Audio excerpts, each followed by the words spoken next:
Hallelujah. धन्यवाद करते हैं महान पवित्र परमेश्वर का, जो स्थान पर आज परमेश्वर मुझे लेकर आए कि मैं आज परमेश्वर की गवाही दे सकूं, पवित्र प्रभु यीशु मसीह की गवाही दे सकूं कि उन्होंने मेरे जीवन में क्या किया है।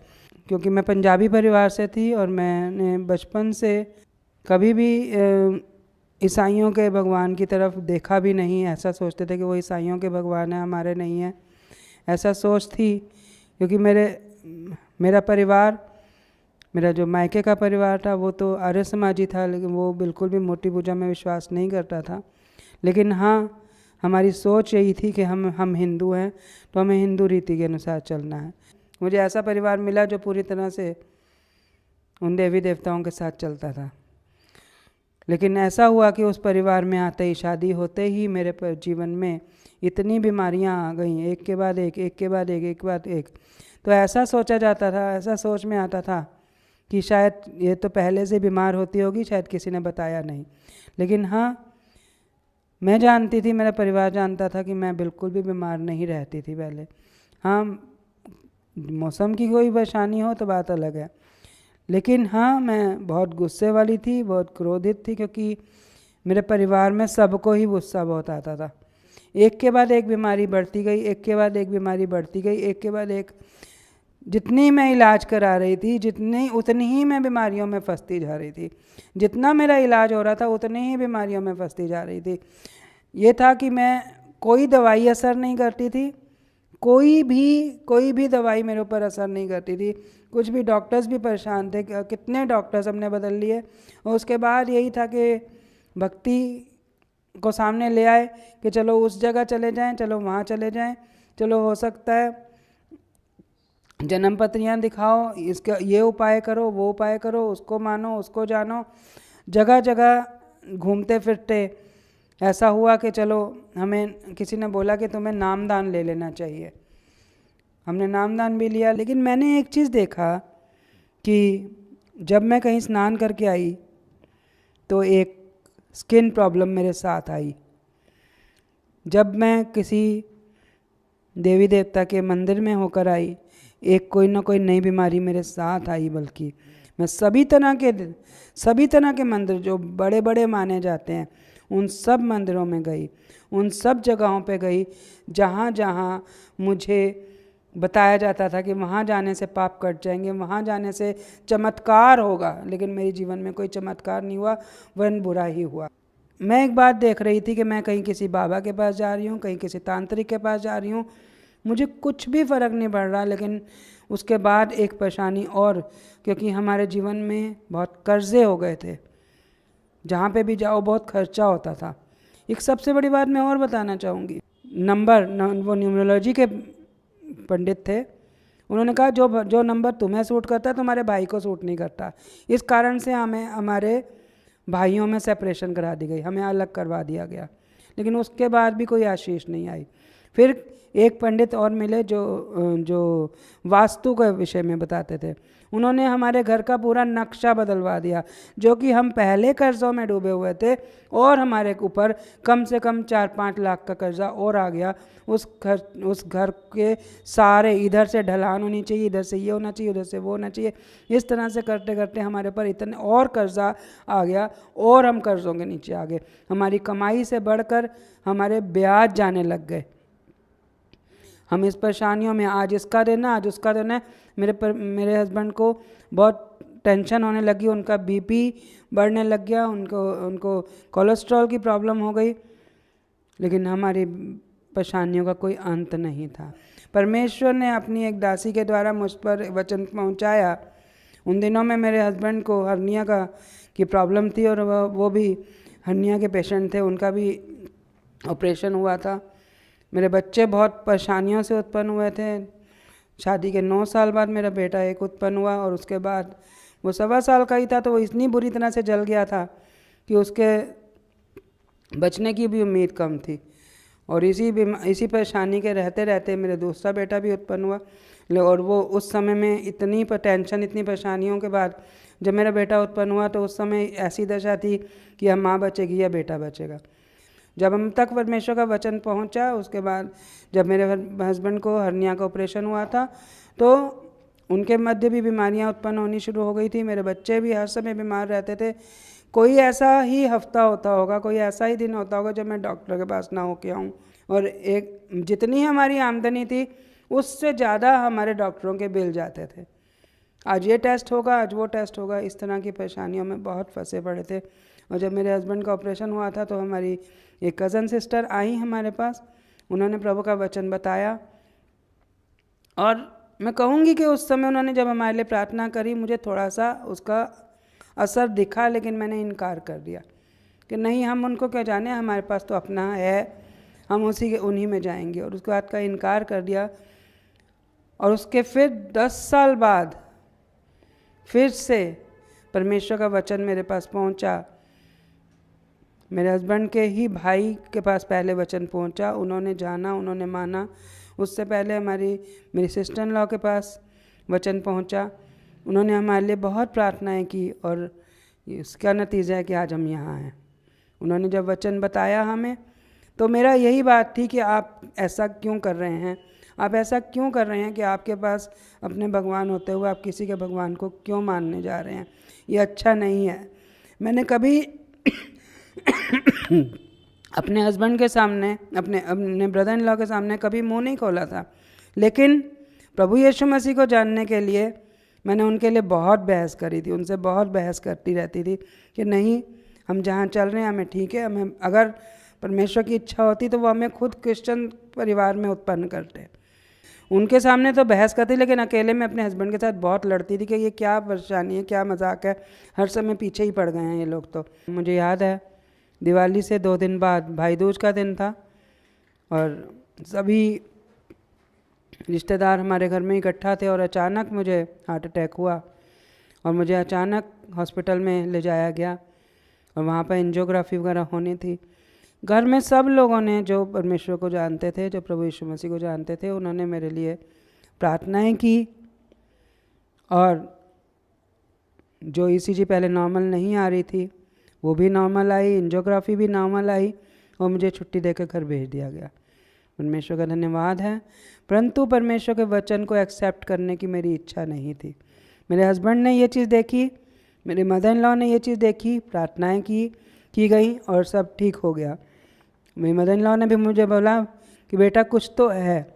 मेरे मन में इस बात को मैंने देखा है कि यहाँ पे जब सबने प्रार्थनाएं की तो मैंने देखा है यहाँ पे कैसी प्रार्थनाएं की गई और सबने जब आंसू बहा के तेरे लिए प्रार्थनाएं की और तूने चंगाई को पाया है, कुछ तो है यहाँ पर, तो एक बार जान कर तो देख। परंतु मेरे मन में एक अंतर्द्वंद चलता रहता था कि हम क्यों जाएं उधर, हम क्यों जाएं उधर, मुझे नहीं जाना, मैं जहाँ पे हूँ मैं वहीं ठीक हूँ। मैंने बहुत कुछ अब तक पाने का निश्चय किया और मुझे वो मिलेगा, वो ज़रूर मिलेगा, ऐसा विश्वास था। हाँ, मेरे अंदर परमेश्वर को देखने, उनको जानने की इच्छा और लालसा थी और शायद इसी इच्छा और इस लालसा को भी परमेश्वर ने ही उत्पन्न किया था कि मैं किसी भगवान को जानूं।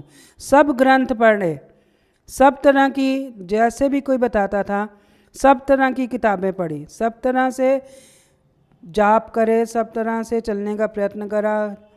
हालांकि इतनी बीमारियों के बाद मेरे को बैकबोन में प्रॉब्लम थी बहुत ज़्यादा और मैं आलती बालती मारकर बैठना मुझे बिल्कुल मना था। मुझे सर्वाइकल था, माइग्रेन था, सिस्ट था मेरे यूट्रस में, मुझे बिल्कुल, मैं बैठ नहीं सकती थी। इतने होने के बावजूद भी मैं ज़बरदस्ती बैठ के जाप करती थी, ज़बरदस्ती बैठ के मैं चाहती थी कि मुझे दिखे, लेकिन ऐसा मेरे साथ नहीं हुआ। मैं बहुत प्रयत्न के बाद ऐसा नहीं हुआ मेरे साथ। मैंने बहुत से प्रश्न, जैसा कि मुझे प्रभु के लोग बताते थे, बहुत सी बातों का मुझे उत्तर देते थे, लेकिन मैं जब अपने गुरु से पूछती थी तो मुझे वहाँ से उत्तर नहीं मिलता था। तो मैं एक बात को सोच रही थी कि मुझे जहाँ से ज्ञान मिल सकता है, जहाँ से कुछ समझ आ सकता है, परमेश्वर अगर मिल सकता है तो क्या मैं कदम बढ़ाऊँ। लेकिन एक आवाज़ आती थी, नहीं जाना उस परमेश्वर के पास, नहीं जाना यीशु मसीह के पास, वो अंग्रेज़ों के भगवान है, वो अंग्रेज़ों के भगवान है, वो विदेशियों के भगवान है, उनके पास नहीं जाना। और इसी अंतर्द्वंद में मैं एक तरफ तो घर में किसी को बताए बिना बाइबल पढ़ने लग गई और एक तरफ मैं बाकी ग्रंथ पढ़ रही थी। तो परमेश्वर की आत्मा मुझसे बात करती थी। मैं एक ही बात मेरे मन में थी कि जो परमेश्वर है वो मुझसे बात करे। अगर कोई परमेश्वर है तो मुझसे बात करे। मैं किसी मनुष्य की नहीं सुनूंगी, मैं आपकी आवाज़, पिता परमेश्वर आपकी आवाज़ को सुनना चाहती हूँ। सिर्फ आप ही है जो मुझे बता सकते हैं। मुझे स्वप्न में बताओ, जैसा कि ये लोग बोलते हैं स्वप्न में बता परमेश्वर बात करते हैं, दर्शन में परमेश्वर बात करते हैं। तो मैंने यही रखा कि मुझे बात कीजिए, मुझसे बात कीजिए। लेकिन परमेश्वर का आत्मा तो बहुत भला है। हालांकि मैं इतनी अगेंस्ट थी, लेकिन फिर भी परमेश्वर का आत्मा बहुत ही अच्छे से, जब मैंने पूछना आरंभ करा, जब मैंने चाहत आरंभ करी, मांगा, जैसा कि लिखा है कि मांगो तो मिलेगा, ढूंढो तो पाओगे, खटखटाओगे तो खोला जाएगा। सच में परमेश्वर का ये वचन मुझ पर प्रकट हुआ कि मैंने जब मांगा कि परमेश्वर आप स्वयं मुझसे बात करो, आप स्वयं मुझे बताओ कि भला क्या है, तो सच में बता रही हूँ कि परमेश्वर ने आते जाते, उठते बैठते, खाते पीते, चलते फिरते, परमेश्वर की आत्मा ने मुझसे इतना बातचीत किया, इतना बातचीत किया परमेश्वर के वचन के विषय में, इतना मुझे बताया कि मैं सोच भी नहीं सकती थी। कितने गहरे भेद मुझ पर प्रकट किए उस समय में, जो मुझ पर इस बात को प्रकट करते थे कि हाँ, सिर्फ और सिर्फ परमेश्वर प्रभु यीशु मसीह ही हैं परमेश्वर के पुत्र, जो हमें बचा सकते हैं, जो हमें अनंत जीवन दे सकते हैं। और जिस तरह से मैंने बताया कि मैं एक तरफ से तो बाइबल पढ़ती थी और एक तरफ से मैं दूसरे ग्रंथ पढ़ती थी, तो परमेश्वर की आत्मा ने दूसरे ग्रंथ से भी मुझसे बात किया कि देख, यहाँ पर ये प्रभु यीशु मसीह के बारे में लिखा है, यहाँ पर प्रभु यीशु मसीह के बारे में लिखा है, या न अंत समय में क्या होगा, उसके विषय में परमेश्वर ने मुझे बताया, मुझे दिखाया, मुझ पर प्रकट किया। उस वचन, उस मंत्र के द्वारा, उसका जो अर्थ लिखा हुआ था, मंत्र का अर्थ तो मैं नहीं, मंत्रों के अर्थ मैं नहीं जानती, लेकिन जो उसमें लिखा हुआ था उसके द्वारा बताया कि ये देखिए, ये चीज़ बाइबल में भी लिखी है और ये चीज़ इस ग्रंथ में भी लिखी है कि सच में परमेश्वर की ओर से कोई है जो आएगा, जो हमारे लिए अनंत जीवन का मार्ग खोलेगा। परमेश्वर के विषय में ये बात लिखी हुई थी, प्रभु यीशु मसीह के विषय में ये बात लिखी हुई थी कि अंत समय में सब मंदिर उजाड़ हो जाएंगे, वहाँ पर कोई नहीं आएगा, परंतु सिर्फ एक ही के पीछे लोग भागेंगे। इस विषय में लिखा हुआ था। जैसे कि लिखा है, ऋग्वेद में लिखा है कि अंत समय में ऐसा होगा कि पृथ्वी के मध्य में एक मनुष्य अपना बलिदान देगा, और उसके बलिदान के कारण जो कोई उस बलिदान की ओर देखेगा, जो उस बलिदान को जानेगा, मानने का प्रयत्न करेगा, उसकी ओर देखेगा, वो अनंत जीवन पाएगा, क्योंकि वो सारे जगत के उद्धार के लिए बलिदान दिया जाएगा। इन सब बातों को जब मैंने जाना, परमेश्वर के आत्मा ने मुझसे बात किया, तो एक अहम था, एक मैं थी कि मैं ऐसा क्यों करूं। परमेश्वर को जितना ढूंढ रही थी उतना मुझे बता रहे थे। अपने यशाया की पुस्तक के द्वारा परमेश्वर ने मुझसे बहुत बातें की। ये था कि मैंने जब सबके सामने इनकार कर दिया, अब मैं कैसे सबके सामने मान लूं, अब मैं कैसे सबके सामने इस बात को ग्रहण कर लूं कि हाँ, मुझे प्रभु के पास जाना है। लेकिन एक तरफ इनकार, एक तरफ हाँ, और इन दोनों के अंतर्द्वंद में एक दिन मेरी, जो हमारे घर में ही, हमारे ब्रदर इन लॉ के घर में जो सभा होती थी, उस सभा में अचानक से मेरी तबीयत खराब हुई और मेरे से ना तो खड़ा हुआ जा रहा था ना बैठा जा रहा था। तो अचानक ही मेरे हस्बैंड ने मेरी कंडीशन को देखा, तो उन्होंने कहा तू प्रार्थना करा ले। मैंने कहा मुझे नहीं करानी प्रार्थना, क्योंकि मैं नहीं कराती थी प्रार्थना। मैंने कहा मुझे नहीं जाना पास्टर के पास, मुझे नहीं करानी प्रार्थना। लेकिन क्योंकि मैं अपने हस्बैंड की बात को टालती नहीं थी, उन्होंने 2-3 बार जब बोला तो मैं उन्हें इनकार नहीं कर सकी और मैं चली गई प्रार्थना कराने। और जब प्रार्थना उन्होंने किया, परमेश्वर का सामर्थ उतरा और परमेश्वर की उपस्थिति में ऐसे आंसू बहे, ऐसा रोना निकला, ऐसा हुआ कि जैसे सब कुछ धुल गया, सब कुछ निकल गया, सब पापों की क्षमा हो गई। एक बात बोली हमारे पास्टर ने कि आज नए जन्माए बच्चे के समान आज ये परमेश्वर के राज्य में उत्पन्न हो गई है। हालेलुया। सच में परमेश्वर की महिमा अद्भुत है। परमेश्वर ने मुझसे बात किया, परंतु मैं नहीं जानती, लेकिन बताने वाले बताते हैं मैं 2.5 घंटे उस स्थान पर बैठी रोती रही और मुझे इस बात की पता नहीं था। फिर मुझे उठाकर अंदर कमरे में ले जाया गया, वहाँ लिटाया रखा, लेकिन मैं नहीं समझ पा रही थी कि मेरे साथ क्या हो रहा है, मुझे क्यों इतना रोना आ रहा है। मैं क्यों रो रही हूँ, लेकिन मैं अपने अंदर बहुत हल्का महसूस कर रही थी। वो हल्कापन परमेश्वर की ओर से था। मैं परमेश्वर का धन्यवाद करती हूँ। और अगले दिन सुबह जब मैं उठी तो मेरे हस्बैंड ने बोला, देख परमेश्वर ने रात को तुझे छुआ है, तो कुछ समय सिर्फ और सिर्फ प्रभु यीशु मसीह को मान के देख तो सही।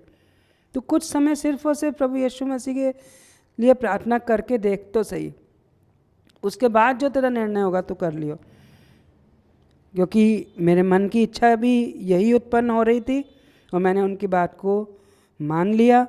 और उसको मानने के बाद जब मैं प्रार्थना करने बैठी, पहली ही प्रार्थना में परमेश्वर ने मुझे दर्शन दिखाया अपना, कि सबसे पहले एक बड़ा प्रकाश दिखा, एक बड़ा प्रकाश मेरी ओर आ रहा है, लेकिन वो रुक गया। फिर वो क्रूस मेरी ओर आ रहा है, परंतु उसे मैंने अपनी ओर आते हुए देखा, लेकिन एकदम से एक ह्यूमन बीइंग के समान, एक मनुष्य के आकार में, एक ज्योतिर्मय प्रकाश के रूप में कुछ आया और वो मेरे अंदर विराजमान हो गया।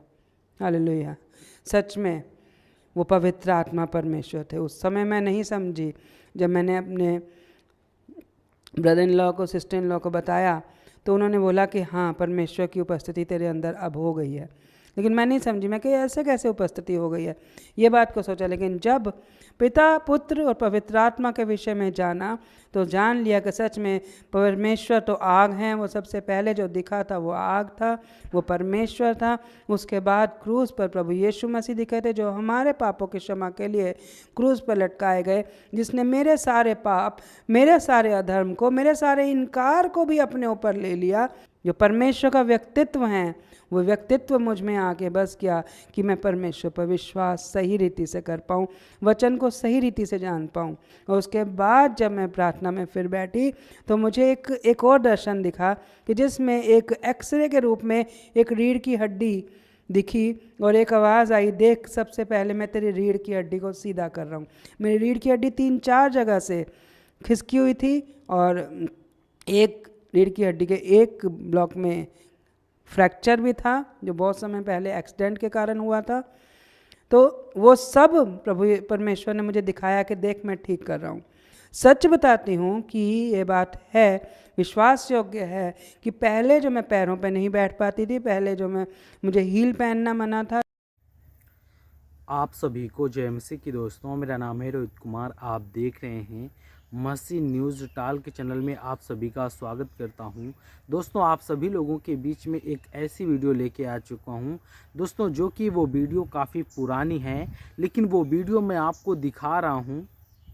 और दोस्तों, कैसे आज एक पुलिस ऑफिसर ने कैसे ईसाई विरोधियों की लाइन लगा दी, ईसाई विरोधियों को इतना बड़ा मुंह तोड़ जवाब दे दिया कि ईसाई विरोधी देखते रह गए, ईसाई विरोधी तंग रह गए।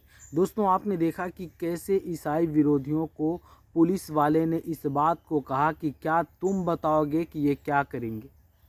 बजरंग दल वालों को इतना बुरा धोया कि आज बजरंग दल वालों को बोलती नहीं रुकी, वो लोग शांत हो गए। दोस्तों, वो लोग बात नहीं कर पाए। तो दोस्तों, मैं आप सभी लोगों से कहना चाहता हूं, जो कि ये वीडियो काफ़ी समय की है, काफ़ी पुरानी वीडियो है, लेकिन इस वीडियो को दिखाने का मकसद यही है कि हर कोई पुलिस ऑफिसर अगर ऐसा हो जाए तो आज मसीह सताव जो हो रहा है, जो मसीह लोगों के साथ अत्याचार हो रहा है, जो मसीह लोगों को मारा जा रहा है, पीटा जा रहा है, परेशान किया जा रहा है, हताश किया जा रहा है, तो ऐसा नहीं होगा। तो दोस्तों, जितने मेरे मसीह भाई बहन हैं, आप सभी लोगों से कहना चाहता हूं कि अगर ये वीडियो आपको अच्छे लगे तो प्लीज़ चैनल को सब्सक्राइब करना और दोस्तों बेल आइकन को ज़रूर प्रेस कर देना। और दोस्तों, इस वीडियो को ज़्यादा से ज़्यादा लोगों तक शेयर करो, ताकि और जितने भी लोग हैं वो लोग देखें कि कैसे इन पुलिस वाले भाई साहब ने, कैसे इन्होंने आज ईसाई विरोधियों को, यानी कि वो लोग कानून के दायरे में रहकर भी उन्होंने ईसाई विरोधियों को मुंह तोड़ जवाब दे दिया है, ईसाई विरोधियों को धो दिया है। ईसाई विरोधी उनकी बराबरी नहीं कर सकते दोस्तों, क्योंकि ईसाइयों के घर पे घुस करके तोड़ फोड़ करना, मारना, पीटना और तरह तरह के अभद्र टिप्पणी करना बजरंग दल की एक परंपरा बन चुकी है। बजरंग दल अपने आप को, ये बात हिंदू संगठन को कह करके वो अपना हर एक का फ़ायदा उठाता है दोस्तों। कहीं वो लोगों को मारता है, पीटता है, परेशान करते हैं, हताश करते हैं, बहुत सारी समस्याओं में वो लोग डाल देते हैं। लेकिन मेरे प्रियो, आज पाला किसी से ऐसे व्यक्ति से पाला पड़ा है कि बजरंग दल वाले आज उनका मुंह काला कर दिया पुलिस ऑफिसर ने। तो जितने मेरे मसीह भाई बहन हैं, आप सभी लोगों से कहना चाहता हूं कि दोस्तों ये वीडियो को आप लोग ज़्यादा से ज़्यादा लोगों तक शेयर करो और ज़्यादा से ज़्यादा मेरे चैनल को सब्सक्राइब करो और बेल आइकन को ज़रूर प्रेस करो। दोस्तों नेक्स्ट वीडियो मिलता हूं।